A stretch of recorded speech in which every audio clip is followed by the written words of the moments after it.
If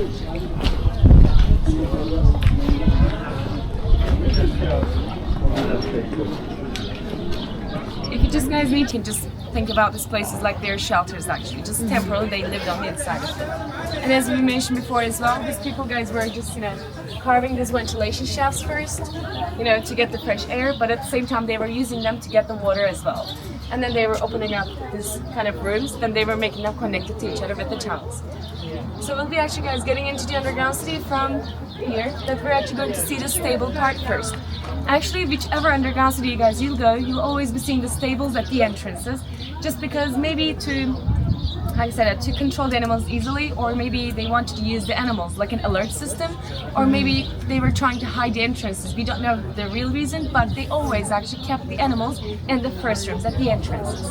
And after that part, guys, we'll be going down a little bit, that we're going to see the kitchen together, that we'll be talking about the food these people had on the inside. Also, we'll be seeing some storages together. And later, guys, we're going to get a tunnel which is going to get us to the 5th floor. And of course, all the way down, we're going to see some storages, and there will be a few more details that I'd love to show you. And after that part, guys, it's actually not pictured over here, but we're going to get another tunnel from 5th to the 7th, that there will be, guys, a one-way tunnel, that we always have to wait the other people while we're going down and while we're going up. So it's going to be a little challenging for us. But afterwards, we'll be seeing some living rooms, then we'll be going out together. So do you have any questions so far about the map over here? No? If you're all ready, let's go with it. The entrance.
So right now, guys, we're at the entrance for it, and as I mentioned before, guys, the entrances were always used as their stables.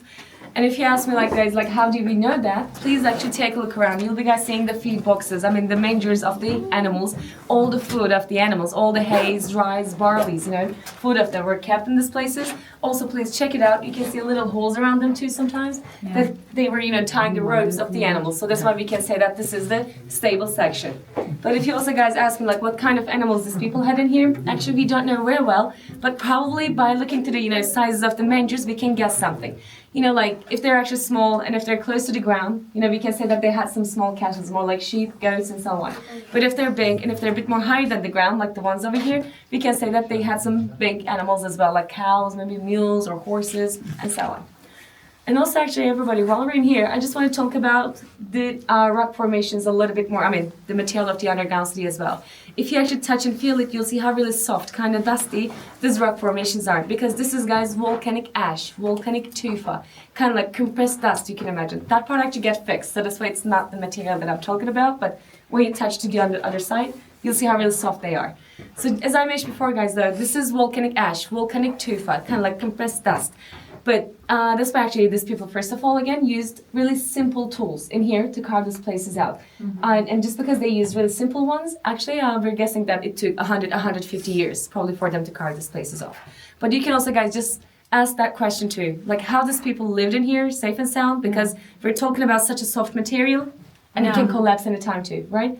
Actually, guys, these rock formations has a great feature as well. If you actually carve them once, and if you can make them wait for, 2 or 3 months, they're actually getting oxidated. Means they're getting harder, they're getting stronger. So these people probably must have noticed that. They were carving them out, then they were making them wait for a bit, then they were living on the inside, safe and sound.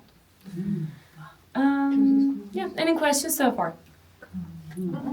Actually, everybody, while we're in the first place too, I just would love to share that detail as well.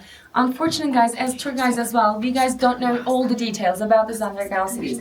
Just because, guys, we don't have that much records about this case. We literally have only one thing, and that one was written by a Roman soldier called as Stephanon, and his book was named as Anabasis. It's also not a whole book. It's just a mention that I'm talking about, actually a diary kind of a thing. So that's why we unfortunately have no idea about everything. But I'll be trying to share all the things that I've learned from that book. Also, we have some guesses too, of course, depends on the usages of the rocks, that I'll be sharing them all with you. Any questions? Question. When were these rediscovered? When this place was rediscovered? Actually, until 1960, to be honest, locals continued to use this place to keep their stuff on the inside. Oh, wow. Okay. And then for like 2-3 years, actually, government got the control and they restored it. They cleaned, they fixed the walls, had new constructions over here, kind of like, to fix the walls, actually, to keep them all safer. Yeah. And finally, in 1963, they opened this place up for the visitors. Actually, until 1960, all the people in the area, in the village, let's say, they knew that some places they're underneath of their houses. And they were using them actually again to keep their stuff on the inside, or they were looking for some valuable materials again. I mean, treasures. Yeah. So yeah. But actually when you Google it, you're going to see a fancy story. Let me also tell you that though. Well, according to records, some of them actually, were saying that there was actually a shepherd up there, there was a farmer, that actually started to notice that his chickens were getting lost. His hens, I think it's called, right? So hens were actually getting lost. And one day, actually, he decided to just follow them. And he noticed that actually all the hens actually were going down into the caves. And after he followed it, he found this underground city. Voila! If you're ready, I'll be guys now taking you to the kitchen section. We'll be going through it that way again. Just watch out your head again.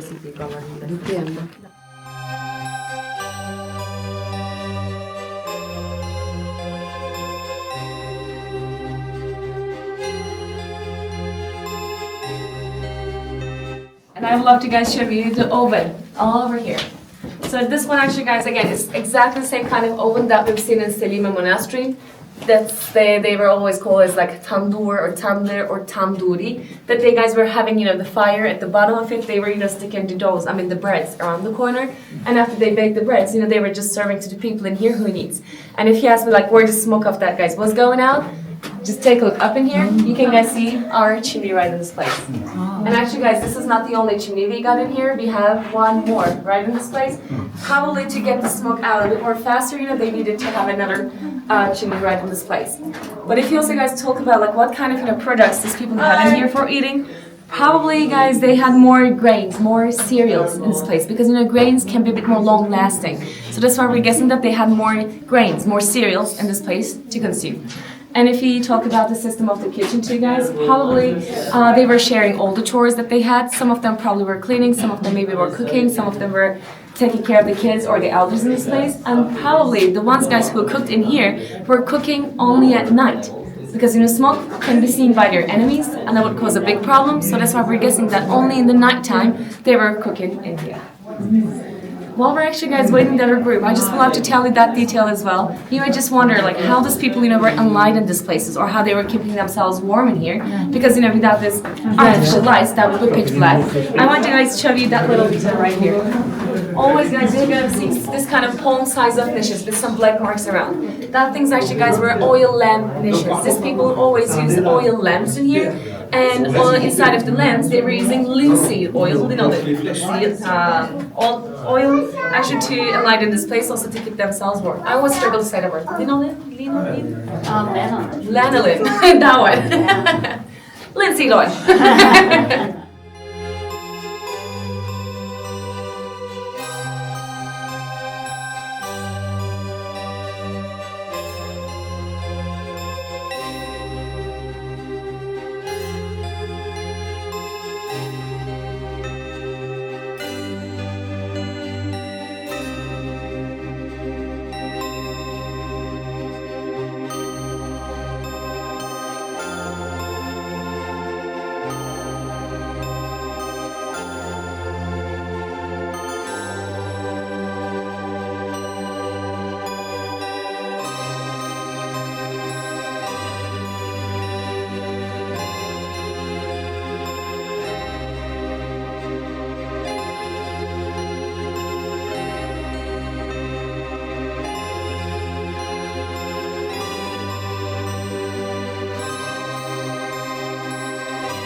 about the thing that I guys just showed you right in the corner. What do you guys think about it? What do you think? Why does people have an opening at the top of a tunnel?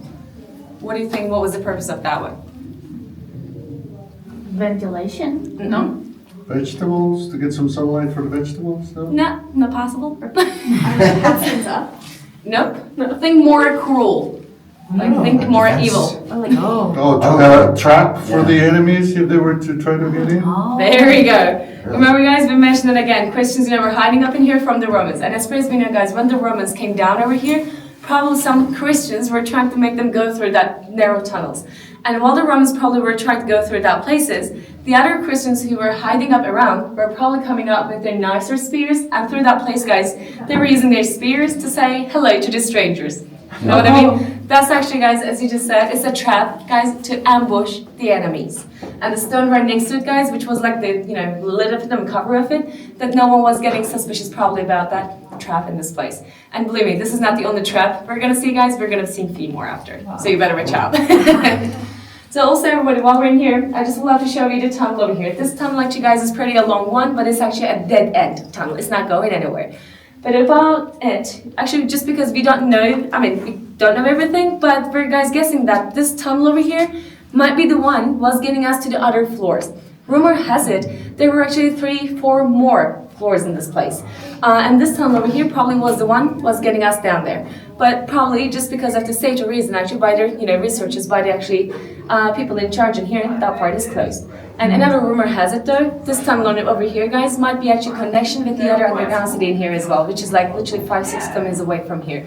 Probably to warn the other people as well that they're going to be under attack soon. These people were following this tunnel, warning the other people, and then probably they were coming back in here to find names to the enemies in this place.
So everybody, that's the tunnel, guys, I was talking about. This is the one-way one. You guys always have to wait the other people while we're going down or while we're going up, as you just seen.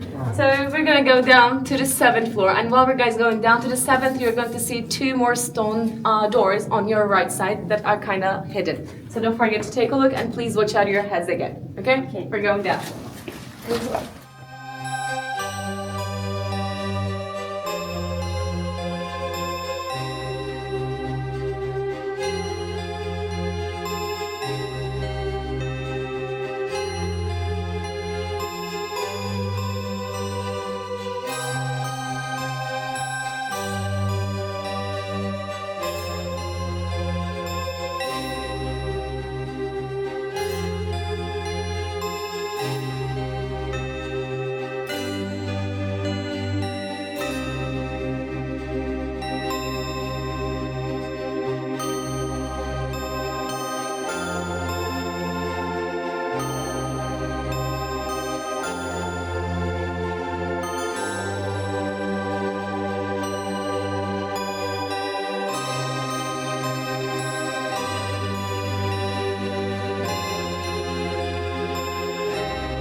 Probably, guys, this place is where the living rooms of people, you know, they were probably using against soft, you know, things on the ground to get their sleeps. And while we're even going upstairs, you'll see a few more rooms, especially on your left side. They were all probably again were their living rooms. A little bit more exercise, everybody. Would you have your backs over here, please?